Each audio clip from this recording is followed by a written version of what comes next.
Então, o assunto de hoje, nós vamos tratar com vocês, é o livro de Ruth, né? Então, a lição está tratando de 3 livros.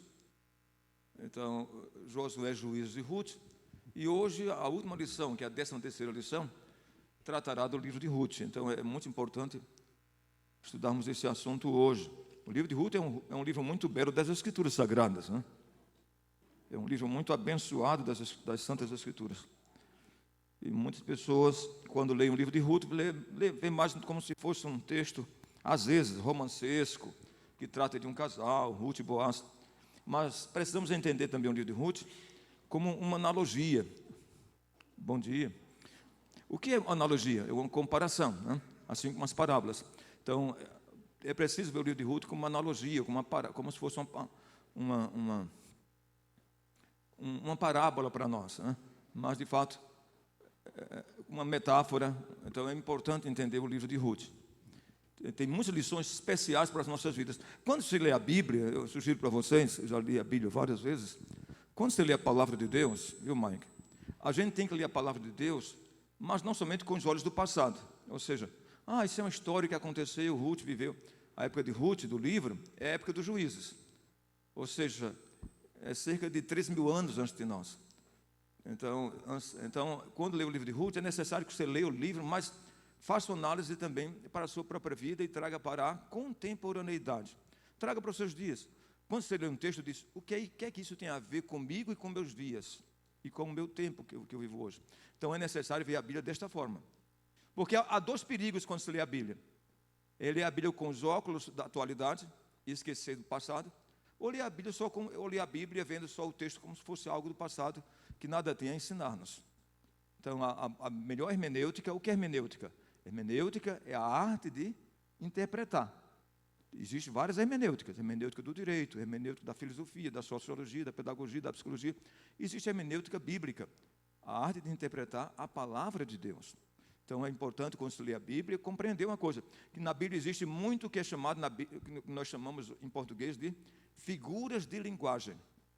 O que é figura de linguagem? Vou dar um exemplo para vocês. É só a guisa de introdução, tá bom? Imaginemos que o Fábio esteja lendo a Bíblia. Tá, Fábio? Bom dia, Fábio. Prazer vê-lo, viu? Uma alegria ver você e sua amada esposa. Mais ou menos que o meu amigo Fábio esteja lendo a Bíblia. Aí ele vai ver lá que a Bíblia diz que aqueles que foram ver a terra prometida, quando eles voltaram, eles disseram que eles viram lá os gigantes, aqueles 12 espias que foram enviados. Ele disse, olha, eles eram tão grandes que nós éramos diante deles como gafanhotos. O que significa essa linguagem? Linguagem hiperbólica. O que é hipérbole? Exagero de expressão. Vai acontecer na Bíblia. Eles também disseram que as cidades, as suas muralhas chegavam até aos céus. Isso é linguagem hiperbólica. Então, na Bíblia também tem hipérbole. Mas a Bíblia também tem o que é uma coisa que muitas pessoas às vezes não percebem, que é antropopatismo. O que é antropopatia? Patia, sentimento. Antropopatia é atribuir a Deus sentimentos humanos. Imaginemos que o Fábio esteja lendo a Bíblia, e ele se defronta com um texto, está lendo Gênesis, e chega em Gênesis capítulo 6, versículo 5, e diz, e Deus se arrependeu de haver feito o homem. Mas mais adiante ele vai ler Números capítulo 21, 19, que diz, Deus não é homem para que minta, nem filho de homem para que se arrependa. O mesmo Moisés escreveu Gênesis, escreveu Números 40 anos depois. É bom entender, explicar para vocês, que os escritores da Bíblia não foram marionetes, não foram fantoches nas mãos do Espírito Santo. Deus os usou. O texto não tem erros teológicos, nem mesmo a questão gramatical, não tem. Mas tem a compreensão do autor. O que é que Moisés pensou? Se fosse eu, quando Adão pecou, o que é que eu sentiria? Ele disse, Deus se arrependeu. Mas é um sentimento de Moisés atribuído a Deus. Deus não se arrepende. Deus não precisa arrepender-se porque Deus não faz coisas erradas. Deus não se arrepende porque nada foge do controle dele. Deus não se arrepende porque Deus é onisciente. Deus sabia que Adão ia pecar. Mesmo antes de criar Adão, Deus sabia, eu vou criá-lo e ele não vai obedecer. Deus é Deus. Ele sabe todas as coisas com antecipação. Por isso que é importante entender. Dizer que Deus se arrependeu é uma linguagem antropopática. Chama-se antropopatia. Tá bom? Outra linguagem bíblica, antropomorfismo. O que é antropomorfismo? Vejamos, o que é morfê do grego? Morfê é forma. Antropomorfismo é dar a Deus formas humanas ou de animais. Você vai ler o Salmo 91 e diz: aquele que habita no esconderijo do Altíssimo, à sombra do Onipotente, descansará. Diz ao Senhor: tu és meu Senhor, e assim por diante. E diz: debaixo de suas asas estarás seguro. Deus não tem asas, mas o texto diz: debaixo de suas asas estarás seguro. O texto diz no Salmo 40, no Salmos 2, que do Senhor, do céu, zomba dos ímpios. Do céu, o Senhor ri deles. Do Senhor, o Senhor zomba deles. E alguns textos dizem: das suas narinas sai fogo devorador. Deus não tem narinas, Deus é Espírito. Então isso é atribuir a Deus formas humanas. Isso é antropomorfismo. Está vendo? Então, quem vai ler a Bíblia, tem a Bíblia muito interessante, tem muitas o que é chamado de símile. O que é símile na língua portuguesa? Eu tenho mestrado em letras, porque eu estou ensinando algumas coisas assim, que é importante, né? Claro, nossa classe também é cultura. Mas o que é símile? Imaginemos, a símile sempre é ligado com a palavra assim. Assim, assim. Comparação de ideias, tendo a terminação assim, ligando uma sentença a outra. Vejamos que o Salmo 103. É um salmo lindo. Abra a Bíblia do Salmo 103 para ver que símile linda. Quando você vê, você diz: o pastor falou que esse texto é uma símile. Salmo 103. Olha que símile maravilhosa da palavra de Deus. Salmo 103. Tem 3 símiles aqui. E você vai achar muito lindo esse texto. Olha, versículos 11 a 13. Presta atenção, Salmo 103, 11 a 13. Fábio, lê aqui, vem aqui à frente, Fábio. Vem. Fábio é o mais alto de todos nós aqui, né, Fábio? Quanto? 1,90 m, Fábio? 2 metros? Sério? Você é um dos gigantes daquela época Olha aqui, eu vou pregar hoje de manhã sobre Davi e Golias. Eu estou brincando. Vem, Fábio, você é uma bênção de Deus. Então, lê para a gente, Fábio. Versículos 11 a 13. Presta atenção no texto que Fábio vai ler. Vai aparecer 3 vezes a palavra assim, ligando a sentença a outra. Primeira símbole, verso 11. Segunda símbole, verso 12. Terceira símbole, verso 13.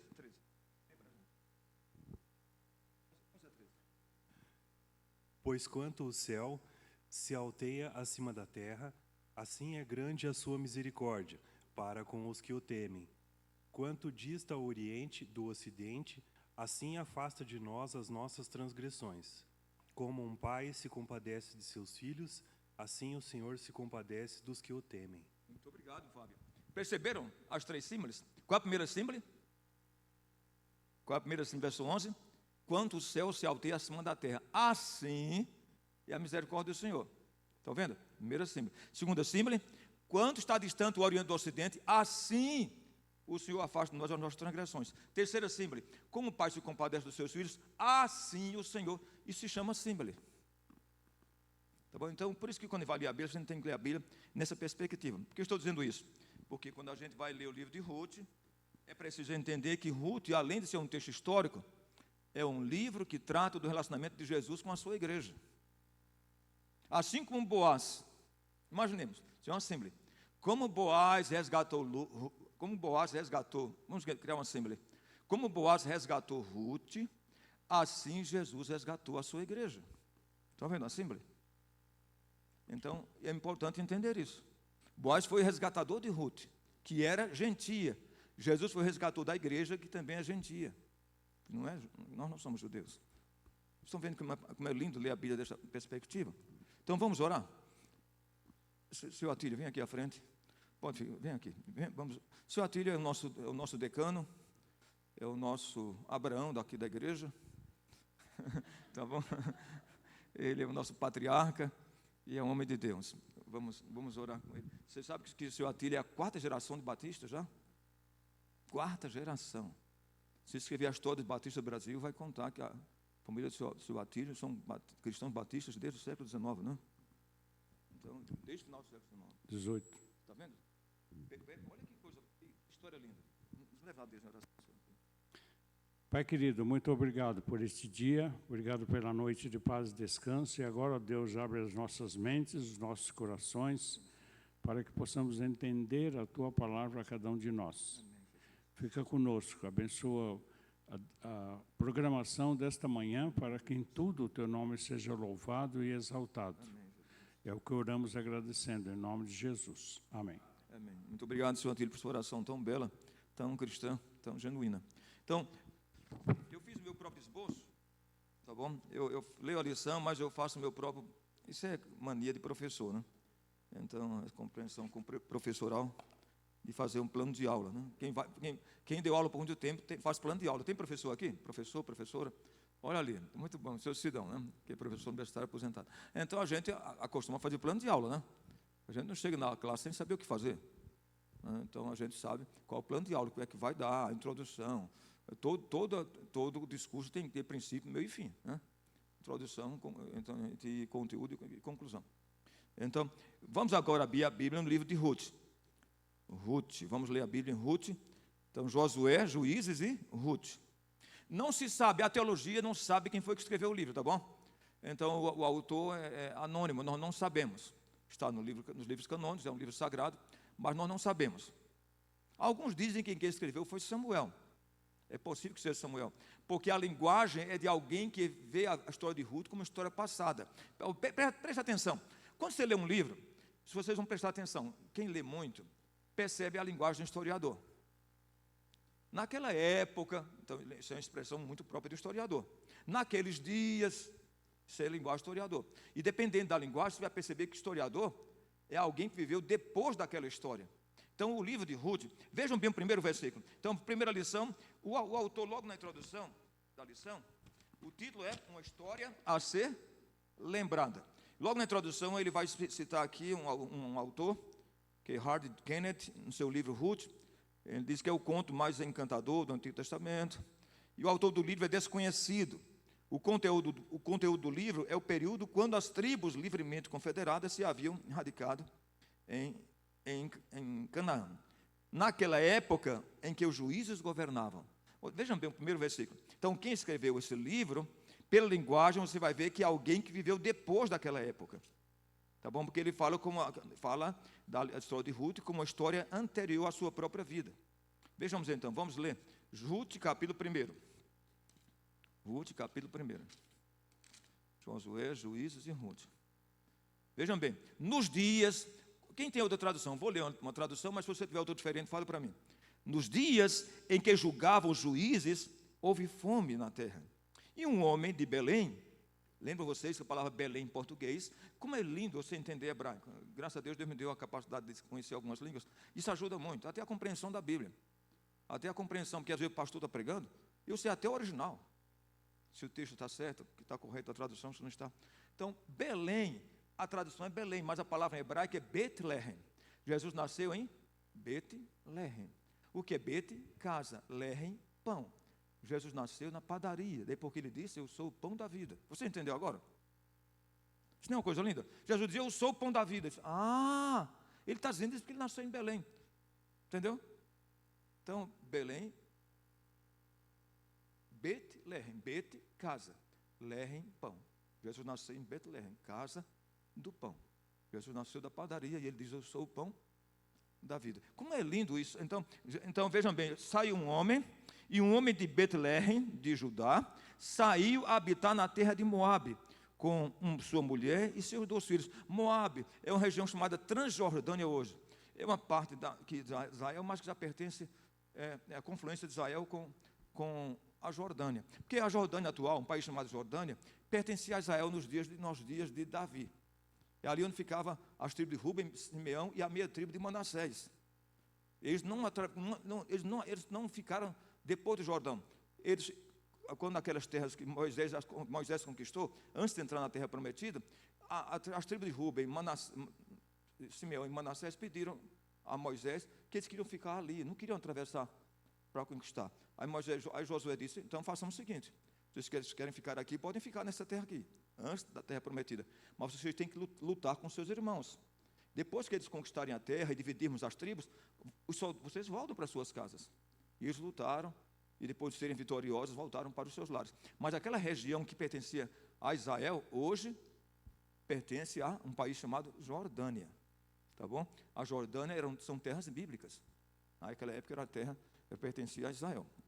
Então, a linguagem introdutória é de um historiador. Ele diz, naqueles dias... Você tem uma tradução? Outra tradução? A minha Bíblia diz, nos dias em que os juízes, em que julgavam juízes, houve fome na terra. Alguém tem outra versão bíblica? Na época dos juízes. Alguém tem outra versão?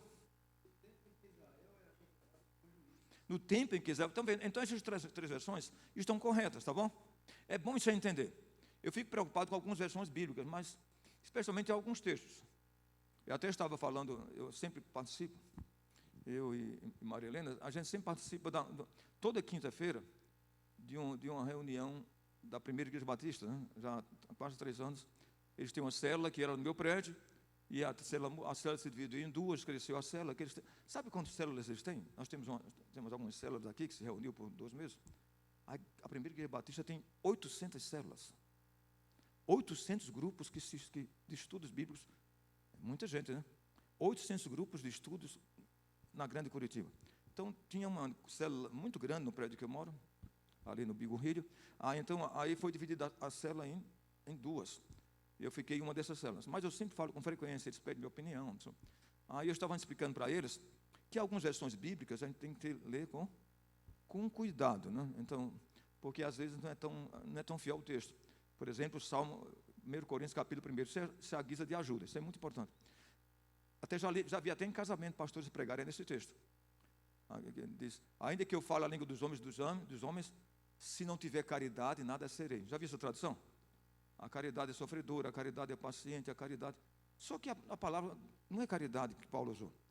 Paulo usou a palavra ágape, que significa amor, de fato. Paulo podia usar até a palavra filia, ou filéu, que é amor ao próximo. Mas Paulo usou ágape, que é o amor de Deus. Se não tiver o amor de Deus, um amor semelhante ao amor de Deus, aí ele vai dizer que agora permanece a fé, a esperança e o amor. E o amor, a palavra ali é o ágape. Porque o filia pode até passar. O amor fraternal. Mas o ágape, o amor de Deus, se perpetua, se eterniza. Então, não é a palavra caridade. O Salmos 23 tem texto que diz, tem tradução que diz, e habitaria na casa do Senhor por longos dias. Já viu essa tradução? Tem. Também não é boa essa tradução. Porque longos dias, alguns dias se findarão. A linguagem no original hebraica é, e habitaria na casa do Senhor para sempre. E outra coisa interessante, que Davi usou 2 palavras para casa. A gente não mostra aqui. Como é que a gente diz? Bondade e misericórdia, certamente me seguirão, todos os dias da minha vida, e habitarei na casa do Senhor. Mas Davi não disse isso. Sabe o que Davi escreveu? E a tua casa, Senhor, será o meu lar para sempre. Porque alguém pode ter uma casa e não ter um lar. Aqui, essa parede, isso é uma igreja. A gente chama de igreja essa parede. Argamassa, ferro. Mas a igreja é a gente. Quando Jesus voltar, esse templo vai ficar. A primeira igreja é aquele templo belíssimo, os assentos acolchoados, dá vontade de dormir quando senta ali. Mas bem, vai ficar. Porque a igreja que ele vai vir buscar somos nós. Por isso Davi diz, e a tua casa, Senhor, será o meu lar. São 2 coisas distintas. House e home. Até mesmo em inglês. Por isso a tradução inglesa, da King James Version, a tradução do rei Tiago, é muito feliz. Porque a tradução do rei Tiago, a edição 1611, foi escrita essa tradução.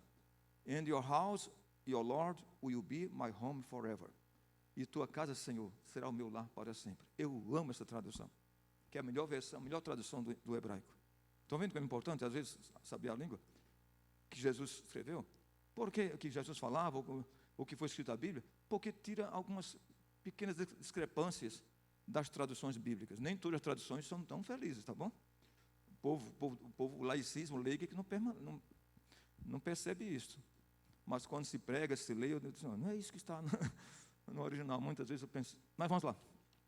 Então, já vimos a introdução, que quem escreveu o livro, escreveu numa época posterior. Porque, como eu mencionei o Fábio, imaginemos qualquer um de vocês. Está lendo o livro, o meu amigo Jonas ali. Nos dias em que julgavam os juízes de Israel, ou que os juízes governavam. Vejam bem que a linguagem de alguém que viveu depois. Naqueles dias, naquela época. Isso é linguagem posterior. Está vendo que é importante?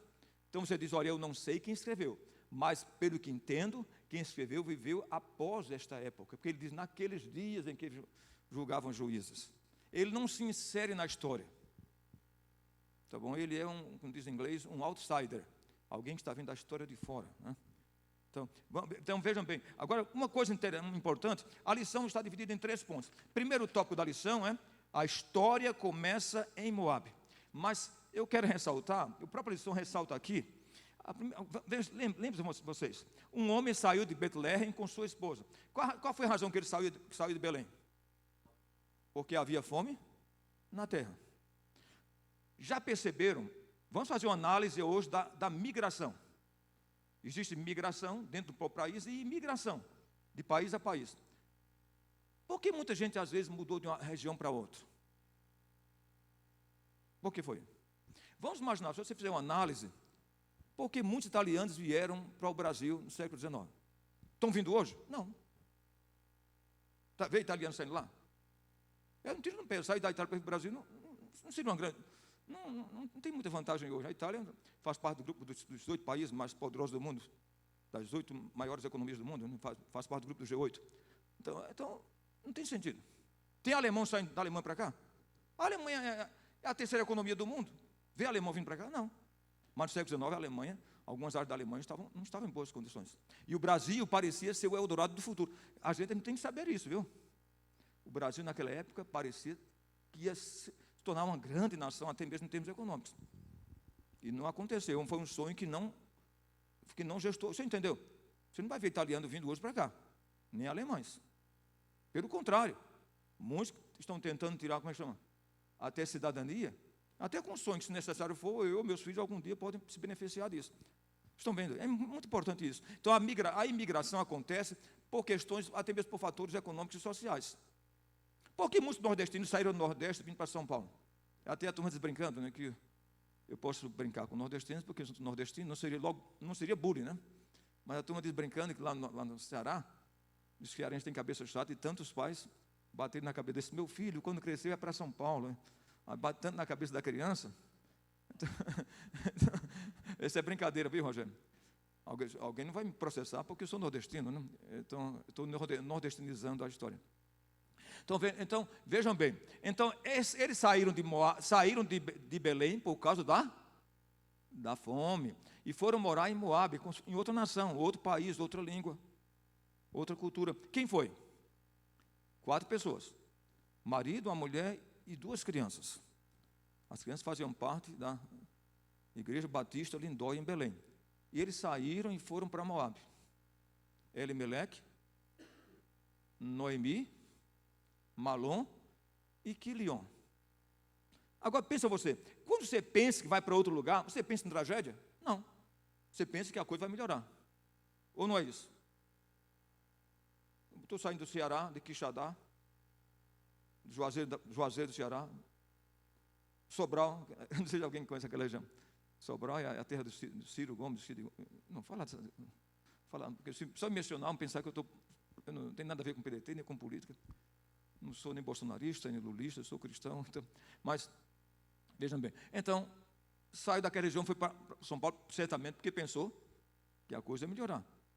Você pensa que vai mudar e as tragédias vão acontecer? E você vai passar pelo olho do furacão? Sua vida vai ser varrida por grandes procelas e dificuldades. A família mudou. Só a mulher voltou. Já pensou que tragédia tão grande? Ela foi com seu marido, com 2 crianças, voltou sozinha. Olha que dor profunda. Pensou? Alguém saiu da Calábria, muitos italianos vieram da Calábria, né, para o Brasil, região já próxima da Sicília, vieram para cá. Aí a mulher volta sozinha para a Itália, morreu aqui a esposa, os filhos. Olha que situação difícil. E Noemi é um nome que significa graciosa. Era um nome bonito, graciosa, amável. Quando ela volta, ela diz, não me chame mais de Noemi, me chame de Mara, porque Mara em hebraico significa amargura. Ela disse, não me chame mais de Noemi, eu parti daqui com meu marido, meus filhos, agora volto sozinha, idosa, viúva. E outra coisa, a pior tragédia, porque em Israel, olha uma coisa importante, talvez nós não pensemos nisso. Eu não sei se você ama seu nome ou sobrenome. Em Israel, os filhos recebem o sobrenome das mães. Sabiam disso? Quando vai registrar a criança, seu filho não vai receber o seu sobrenome, não, é o sobrenome da mãe. Porque só é judeu quem nasce do ventre de uma judia. Entendeu? Todo nome Israel tem o sobrenome da sua mãe, para mostrar que ele, de fato, é um judeu. Então, por isso que era importante. Noemi disse, olha, morreu o meu nome Israel. Por quê? Porque muitas vezes era tão importante que a mulher tivesse filhos. Porque o nome tinha que se perpetuar. O nome não podia morrer em Israel. Estão entendendo como é importante? Então, o Júnior, a esposa, se ela é judia, tinha que ter filhos. Porque se Raquel voltasse sozinha para Belém, eu dizia, olha, morreu o nome de Raquel aqui. É uma família que vai deixar de existir em Israel. Por isso que ela disse, eu não tenho mais filhos. Como é que minhas noras vão ter filhos agora? Meu nome vai morrer. Então, a gente vai ver como Deus honra Noemi. Mas, vejam bem, mas tudo começa, o que acontece? Elas às vezes vão para lá. Os seus 2 filhos, Malom e Quilion, se casam com 2 moabitas. Quem lembra o nome das moabitas? Das meninas? Alguém lembra? Ofra e Ruth. Muito bem, Mariana. Ruth e Ofra. Casaram-se. Os 2 meninos... Quantos anos passaram ali em Moabe? Lembram? 10 anos. Eles passaram 10 anos em Moabe. Os 2 meninos morreram. Elas tinham filhos? Não. Elas não conceberam, não tinham filhos. Ruth, Noemi, como você faz? Está em outro país, morre toda a família, você vai ficar lá? Não, ela decidiu, vou voltar para a minha terra. Vou voltar para minhas origens. Não tenho o que fazer aqui. Não tenho ninguém.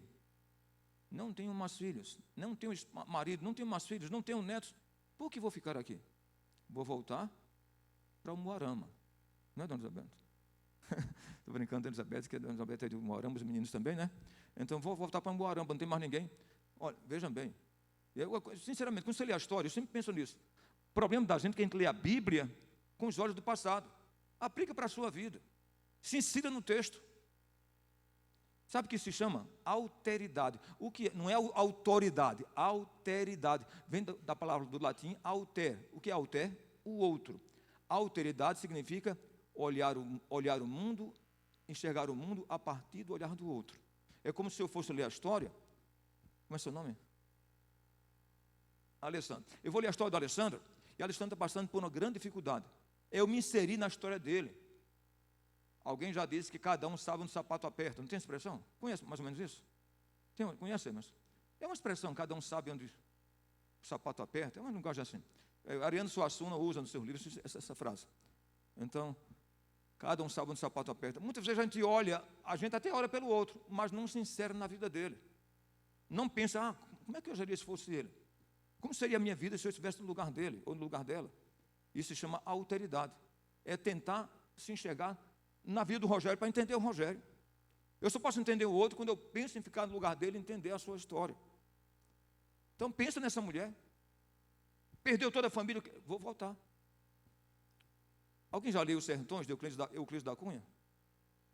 Às vezes tem histórias belíssimas no Brasil, na literatura brasileira. Os Sertões, de Euclides da Cunha.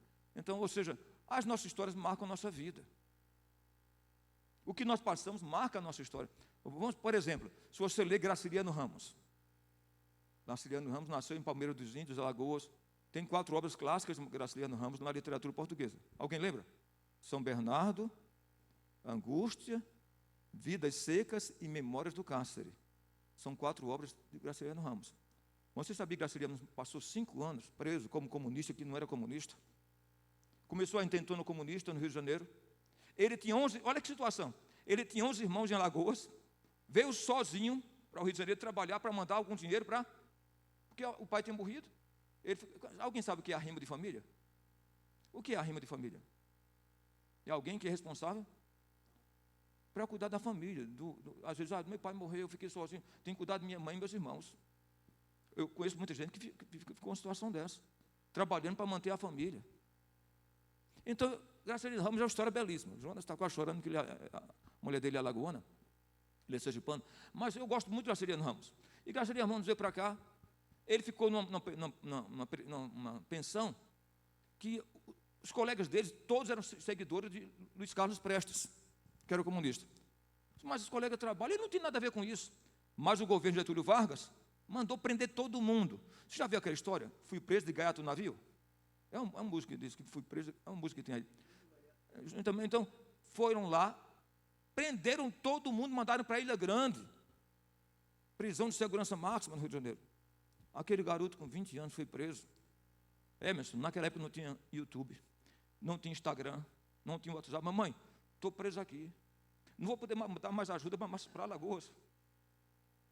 Ele passou 5 anos sem a família saber onde estava morto ou vivo. Ele estava preso. E foi na prisão da Ilha Grande que ele escreveu o livro Angústias e Memórias do Cárcere, que celebrizaram como um dos grandes escritores brasileiros. Então, às vezes, nas provações que passamos, Deus está dando lições para a gente.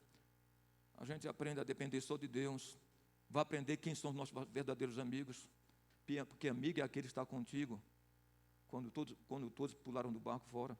Então, como é importante, então, as provações vão filtrando os amigos. Vão mostrar com quem você pode contar na sua vida ou não. Vai mostrar a você que vale a pena confiar em Deus acima de tudo. Por isso que a gente, então, graças a Deus, Ramos tirou muitas lições. Noemi certamente tirou muitas lições. Com quem, agora eu pergunto a vocês, com quem Noemi contou quando voltou? Quem disse que ia com ela? Ruth. A outra disse, olha, o que é que Noemi falou? Fica aqui, vou voltar para o Ceará. Estou brincando. Então, eu fico aqui, eu vou voltar para a minha terra, para Paraíba, sei lá. Então, vou voltar para Pernambuco. Fica aqui, que eu vou embora. Não tenho mais filhos, não tenho netos. Você fica aqui, é a sua cidade, é a sua terra, é o seu povo, não é o meu povo. Você é moabita. Então, é a sua cultura, a sua língua. Volta para casa dos seus pais. Olha que coisa. Não foi um bom conselho de uma sogra? Quem é sogra aqui? Não era um bom conselho? Meu filho morreu, você não tem filhos dele.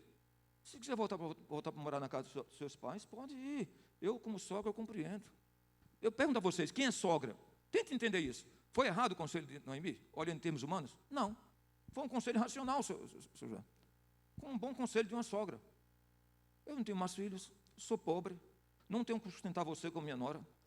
Meu filho faleceu. Então volte para a sua casa, para a casa dos seus pais, porque eu não tenho mais esperança. Olha o que essa menina falou. Vejamos então. Isso é muito importante. Versículos 15 a 17. 15 a 17. Vamos ler essa história. Alessandro, vem aqui à frente ler. Eu gosto da... Alessandro nunca veio aqui à frente ler, né? Eu sempre dou ocasião para as pessoas participarem. Lê para a gente, Alessandro, na palavra de Deus aqui. Ruth 1, 15 a 17.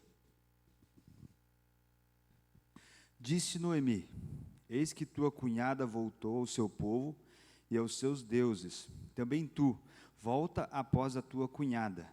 Disse, porém, Ruth, não me instes para que te deixe e me obrigue a não seguir-te, porque aonde quer que fores, irei eu, e onde quer que pousares, ali pousarei eu. O teu povo é o meu Deus, o teu Deus é o meu Deus. Onde quer que morreres, morrerei, e aí serei sepultada. Faça-me o Senhor o que bem lhe aprouver. Se outra coisa que não seja a morte me separar de ti. Até o 17. Muito obrigado. Então, mas lê o seguinte, lê o texto. Vendo, pois, Noemi que de todo estava resolvida a acompanhá-la, deixou de insistir com ela. Muito obrigado, Alessandro. Perceberam? Eu pergunto a você, essa não é a nora dos seus sonhos? Você entendeu? Olha que nora. Dizer para a sua sogra, onde a senhora morrer, eu estou do seu lado. O Deus da senhora vai ser o meu Deus. Para onde a senhora for, eu vou junto. Gente, que coisa. Não é difícil isso? Que às vezes, muitas vezes, nora e sogra não se bicam bem, né? Então, mas olha que história belíssima. Ela dizer isso para a sua sogra. Olha, eu vou cuidar da senhora, para onde a senhora for, eu sei que a senhora não tem nada. Não tem nada para dar em troca, a senhora não tem casa, não tem bens, não tem nada, mas para onde a senhora for, eu vou. E o Deus da senhora vai ser o meu Deus. para onde a senhora for, irei, e onde a senhora for sepultado, eu também serei. Que coisa maravilhosa. Sabe o que eu penso? O que é que Ruth demonstrou aqui nesse texto? Eu coloquei uma frase que muitas vezes é muito conhecida hoje, as pessoas não sabem a origem. Quem já ouviu a palavra resiliência? Resiliência, já ouviram, não? Está na moda essa palavra. Tem umas palavras aqui que está meio complicada. Resiliência é uma boa palavra, mas empoderamento está complicado, porque agora fala muito em empoderamento feminino, e até os homossexuais estão usando empoderamento, não sei de quê. Aí não vou entrar nessa questão. Mas vem da palavra inglesa empowerment. Só que empowerment tem outro sentido, que era usado no passado, mas hoje traduziram para o empoderamento feminino. A mulher que não tem satisfação a dar ao marido, faz o que quer, faz dar na telha, você é dono da sua própria vida, do seu nariz, e sei lá o quê. É uma coisa assim. Então, ou seja, é uma compreensão assim, mais ou menos assim. E dos filhos também. Empoderamento da juventude, do jovem. Tem que obedecer seu pai, sua mãe, não ouvir o conselho de ninguém. Isso é meio complicado. Né? Que faz do homem, da própria pessoa, um pequeno Deus. Né? Dono do seu próprio destino. Então, essa palavra é muito importante. Resiliência. Resiliência. Sabe quem usou essa palavra a primeira vez? Essa palavra resiliência apareceu nos textos, um livro chamado Gertrude, século XVIII, de um escritor chamado Pestalozzi, Johannes Pestalozzi. Gente, eu gosto muito de Pestalozzi. Não sei se alguém já ouviu falar Sociedade Pestalozzi. São Paulo tem várias. Cuida de crianças que sofrem síndrome de Down, autistas e assim por diante. Pestalozzi, ele era italiano, mas de origem italiana, mas era suíço, e ele tinha um sonho. Olha, naquela época que ninguém percebia isso, ele gostava de trabalhar com crianças que sofriam síndrome de Down, porque ele dizia: essas crianças têm muito a ensinar para o mundo, são muito puras, temos que aprender delas a ser pessoas melhores e fazer o mundo melhor. Então, os pais morreram, ele pegou a propriedade que era dos pais, investiu num projeto para trabalhar com crianças que sofriam de síndrome de Down. Ele não era um bom administrador, fracassou. Muitas pessoas cristãs ajudaram Johannes Pestalozzi no seu projeto. E ele falou que aquelas crianças tinham um profundo grau de resiliência, de amar aqueles que não os amam, abraçar aqueles que não querem ser abraçados, ter empatia por aqueles que não têm empatia por eles. Olha que coisa linda.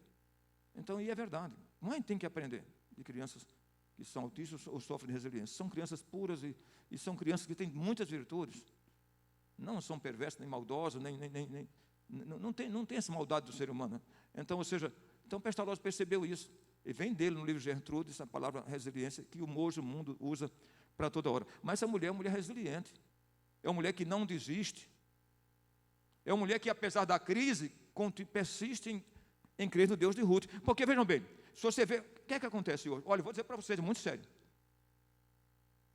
A teologia da prosperidade é muito ruim, por quê? Porque você diz: olha, eu vou para a igreja tal, porque fulano tal entrou e ficou rico. Tem até igreja que prega isso. Venha para cá. Tem a igreja aí que tem um culto do empresário, só não tem um culto do gari, mas tem culto do empresário, tem culto não sei de quê, não sei de quê. Aí está lá. Pode ver isso. Mas pode ver. Aí tem um culto para... E a ênfase é: se você seguir a Deus, Deus vai te dar um BMW, vai te dar um Maserati ou um Lamborghini, Bugatti Veyron, que é quase 5 milhões de dólares. Ou seja, essa é a compreensão. Mas se você olhar para a vida de Ruth, você diz: mas que Deus é esse que deixou Ruth ficar nessa situação? Entendeu? Resiliência é isso. Era crer em Deus, apesar das procelas da vida. Ruth olhou para Noemi e disse: mesmo que ela tenha perdido seu pai, ou seu esposo, Elimeleque, Malom e Quilion, eu continuo crendo no Deus de Noemi. Por isso que ela disse: o teu Deus será o meu Deus. Ela podia desistir do Deus de Noemi. Ela não era judia. Ela não era nem... Então imaginemos isso. Ela não tinha conhecimento da fé. Mas ela disse: o teu Deus é o meu Deus. Isso é cristianismo. É você continuar crendo em Deus, apesar das circunstâncias. Porque é fácil crer em Deus quando tudo vai bem. Não é verdade? Você já pensou naquele hino? Eu acho que tem no Cantor Cristão, não tem, ô Júnior? Sou feliz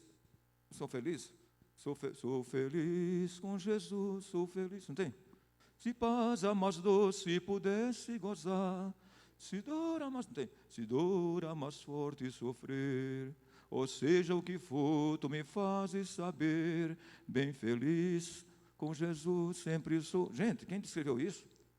Horácio Spafford. Ele escreveu depois de ter perdido as 4 filhas adolescentes no naufrágio. E ele pegou um outro navio que fez o mesmo trajeto, e o capitão disse, foi aqui que o navio naufragou, o senhor Spafford. E naquela viagem o Espírito Santo lhe deu esse sino. Agora pense você, perdeu as 4 filhas que tinha, ainda vai dizer que é feliz? Isso é fé cristã. É perder o marido e os filhos e dizer, ele continua sendo meu Deus. É ser resiliente na fé. Então, isso é uma grande virtude. É uma grande virtude. Eu quero que você abra agora a Bíblia, Salmos 119, versos 69 e 71. Salmo 119, versos 69 e 71. Eu queria falar o seguinte, Sim. eu podia falar para Noemi, eu não consigo, não, porque Deus permitiu. Sim. Vem cá. Vem falar. Vem aqui, dizer aqui. Vem aqui, por favor. Come here, please. We want to listen to you. Share with us what you said now. Compartilha conosco o que você falou agora. É muito importante. Olha o que ele falou. Não, eu estava pensando aqui comigo, né? Então, o Ruth poderia falar para Noemi, eu não vou seguir você não, porque que Deus é esse teu que permitiu que você ficasse viúvo, né? E permitiu que os seus filhos morressem também, né? Então, eu vou ficar aqui em Moabe e seguir meus deuses, né? Eu fiquei pensando isso, né? Está vendo? Vocês concordam, Sr. José? Então, vejam bem. Essa é fé cristã.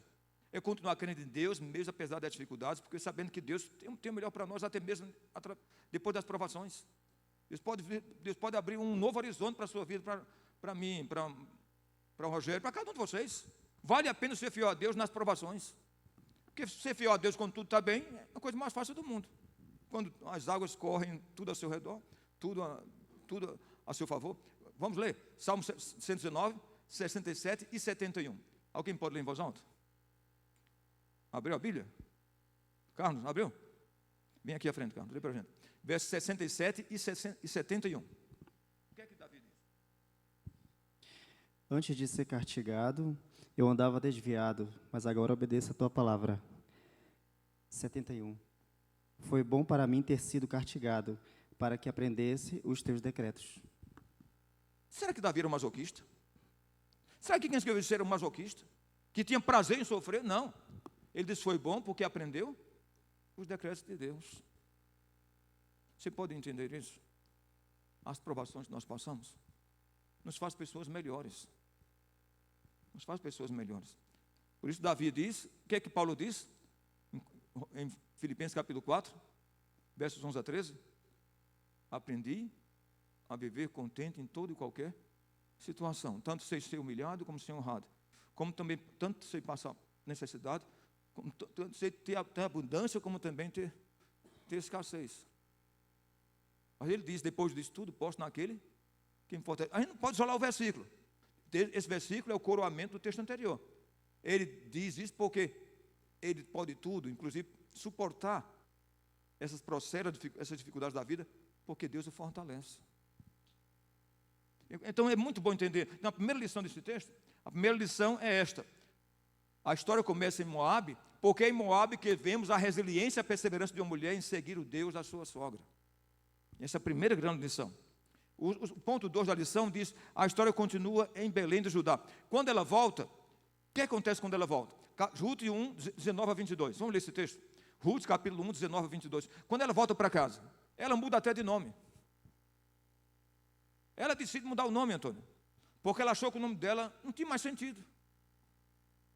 Porque Ruth é agradável, é um nome que tem tantos sinônimos bonitos, significados, Noemi, em hebraico. Mas ela diz, mas Noemi, meu nome, amável, agradável, tantas coisas lindas que significam o meu nome, mas depois de tudo que eu passei, vou mudar de nome.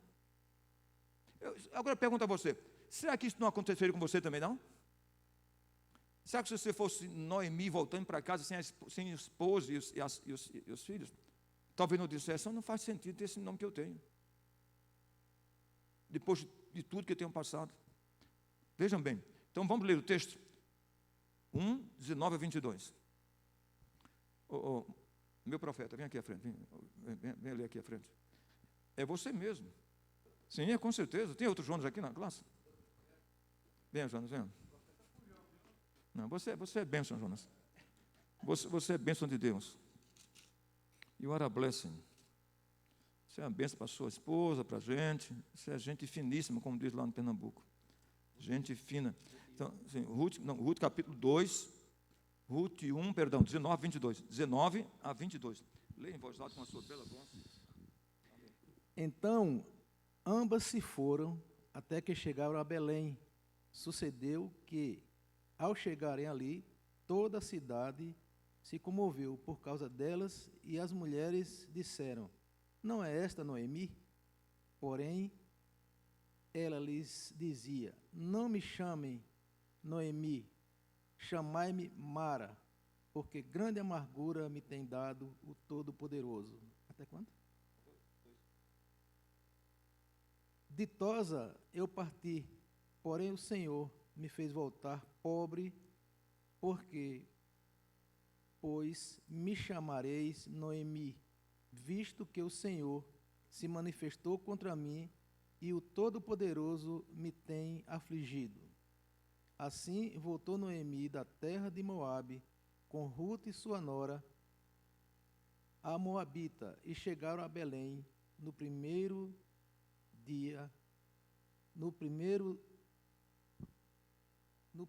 da saga da cega da cevada. Obrigado. Então ela volta, ela diz: não me chama mais Noemi, mas me chama de Mara. Agora, essa expressão Mara, você vai ver que quando ela diz Mara, isso faz lembrar de um outro acontecimento. Vamos abrir Êxodo. A gente tem que ler a Bíblia. A nossa classe é classe bíblica mesmo. Por isso que é chamada escola bíblica. Vamos lá, bíblica dominical. Vamos abrir a Bíblia em Êxodo 15, 22 a 25. O que aconteceu em Êxodo 15, 22 a 25? Foi a primeira vez que aparece na Bíblia a palavra Mara, que significa amargura. Onde foi que aconteceu uma experiência que foi chamada de amargura, aquela experiência? Êxodo capítulo 15, verso 22 a 25. Irmão Sidão, vem aqui, lê esse texto. Está com a Bíblia aberta? Se não está, eu abro para o senhor aqui. Êxodo capítulo 15, 22.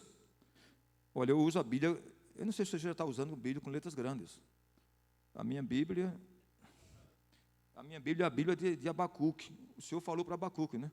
Escreva a profecia em letras bem grandes, para que possa ler até quem passa correndo. Então, eu acho que essa é a Bíblia de Abacuque. Então, capítulo 15, versos 22 a 25. Leia aqui. É a primeira vez que aparece na Bíblia a palavra Mara. As águas amargas tornam-se doces. Fez Moisés a partir Israel do mar vermelho e saíram para o deserto de Sur. Caminharam 3 dias no deserto e não acharam água. Afinal, chegaram a Mara. Todavia, não puderam beber as águas de Mara, porque eram amargas. Por isso, chamou-se-lhe Mara. E o povo murmurou contra Moisés, dizendo: que havemos de beber? Então Moisés clamou ao Senhor, e o Senhor lhe mostrou uma árvore. Lançou-a Moisés nas águas, e as águas se tornaram doces. Deu-lhes ali estatutos e uma ordenação, e ali os provou. Estão vendo? Deus quer transformar nesta manhã as suas águas de Mara em águas doces. Lembre disso. Quantas vezes a gente quer chamar de Mara as nossas experiências? Você pode imaginar isso, que muitas vezes as flores surgem onde tem muitos espinhos. Alguém conhece Mandacaru? Nordestino conhece Mandacaru, conhece, Jonas? Alguém conhece uma música do nosso cancioneiro nordestino? Mandacaru, quando floresce, diz o escritor, quando floresce na seca, é sinal que a chuva chega no sertão. É a música de Luiz Gonzaga, rei do Baião. Mandacaru, quando floresce na seca. É uma linda flor, uma mandacaru, Rogério, mas é cheio de espinhos. A flor que nasce é linda. E a fruta também é maravilhosa. Então, muitas vezes, a doçura sai das experiências mais amargas. Sabiam disso? A doçura sai das experiências mais amargas. Então, entenda que Deus quer transformar as suas águas de Mara em águas doces. Olha o que o Senhor fez com Noemi. Pensa você de todo o coração. Queridos, pensa. Noemi pensou algum dia que Jesus viria dela? Você pode imaginar isso? É uma mulher que parte sem nada, parte com o esposo, com os filhos, morre o marido, Elimeleque, os seus filhos, Malom e Quilion. Depois da sua nora vem Jesus. Não é uma coisa gloriosa isso? Então você não pode imaginar que das suas águas de Mara vai vir o Cristo, o Redentor, o Salvador da história. Pensa você, Ruth, aquela jovem que disse para sua nora, para sua sogra, eu vou com você. Dela veio o Cristo. Mas, gente, isso é maravilhoso. Ruth era moabita, era gentia, mas dela veio Jesus. E Ruth foi a bisavó do rei Davi. Sabia? Ela foi a bisavó do rei Davi. Ela foi a mãe de Obed, Obed, pai de Jessé, Jessé, pai de Davi. O rei Davi era bisneto de Ruth. Eu não sei se Davi, desculpe, às vezes me emociono lendo a palavra de Deus, mas não sei se o rei Davi chegou a conhecer a sua bisavó. Porque alguém chegou a conhecer a sua bisa quando criança? Olha, a dona Elizabeth conheceu a sua bisa. Não é maravilhoso? A minha sogra ali tem vários bisnetos. É maravilhoso para uma criança dizer, eu conheci minha bisa. E era uma pessoa maravilhosa. Pensou isso? Pensou Davi? Conheci minha bisa, Ruth. Ela abandonou sua família e veio com Noemi para cá. Foi de Ruth e veio Jesus. Mas que coisa gloriosa, meus irmãos, que Deus faz. Isso não é maravilhoso, não é, dona Elizabeth? Uma mulher que volta sem nada. Dela veio o Cristo. Isso é glorioso. Isto é maravilhoso. Vamos abrir a Bíblia? Abra a sua Bíblia em Mateus. Evangelho de Mateus. Evangelho de Mateus. Por favor. Abra a sua Bíblia no Evangelho de Mateus. Mateus trata da genealogia de Jesus. Né? Então vejamos logo o começo de Mateus, capítulo 1. Vamos ver o que acontece na genealogia de Jesus? Mateus, capítulo 1. Olha aqui. Versículo 5. Leia versículos 5 e 6. Seria até bom uma mulher ler. Ô Marilena, vem aqui à frente. Quer ver? Então, Gisela, vem aqui à frente. Para ler. Lê a palavra, eu quero que a mulher leia. Estou chamando só os meninos. E é um texto que fala de geração. Deixa eu me Marilena, não pode vir agora. Então, Gisela, lê para a gente. Presta atenção. Versículos 5 e 6.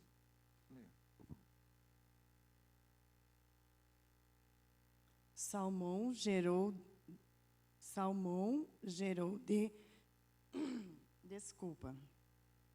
Salmão gerou de Raabe e Boaz. Este de Ruth gerou a Obed, e Obed a Jessé. Jessé gerou ao rei Davi. E o rei Davi a Salomão, da que fora mulher de Urias. Então tudo termina até, lê aqui, lê o versículo 16. E Jacó gerou a José, marido de Maria, que qual nasceu Jesus, que se chama o Cristo. Estão vendo? Então, Jesus veio dessa história. Jesus veio de Ruth. Não é uma coisa maravilhosa? Daquela jovem que não teve filhos. Deus a inseriu no povo de Israel, casou com um jovem chamado Boaz, e dela veio Jesus. Querido, você não pode imaginar o que Deus faz. Então, guarda no seu coração. Deus é especializado em levantar pessoas do pó. Deus é especializado em derramar esperança onde reina a desesperança. Então, me lembre de uma coisa. O meu Deus não conhece a palavra irreversibilidade. O meu Deus não conhece a palavra impossibilidade. Sabe por quê? Porque o impossível é o campo preferencial da ação de Deus.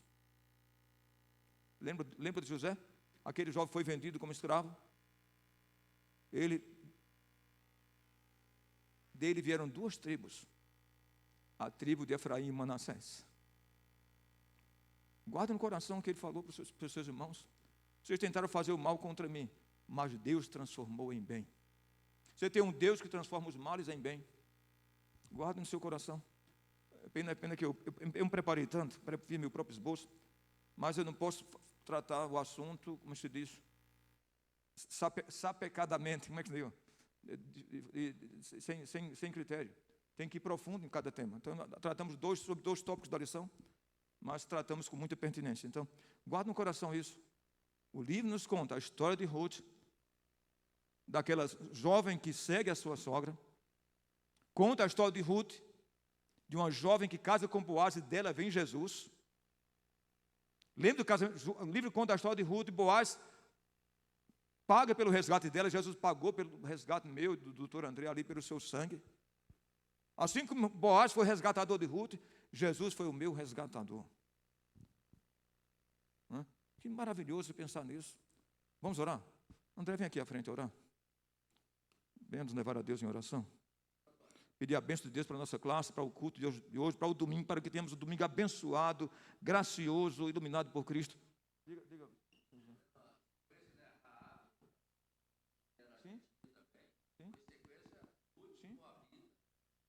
Sim, com certeza. Olha, são coisas maravilhosas. Você pode imaginar que Jesus veio da prostituta Raabe, que morava em cima dos muros de Jericó.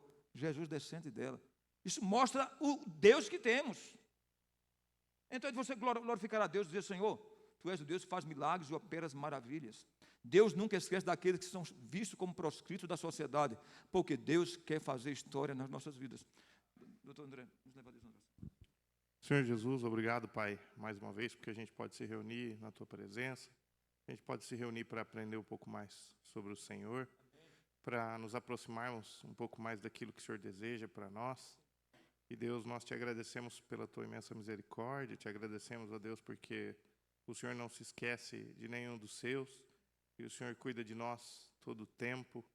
O Senhor nos abençoa, e muitas vezes não merecemos, mas ainda assim o Senhor, com o seu imenso amor, nos abençoa, nos cuida, nos dá muito mais do que precisamos.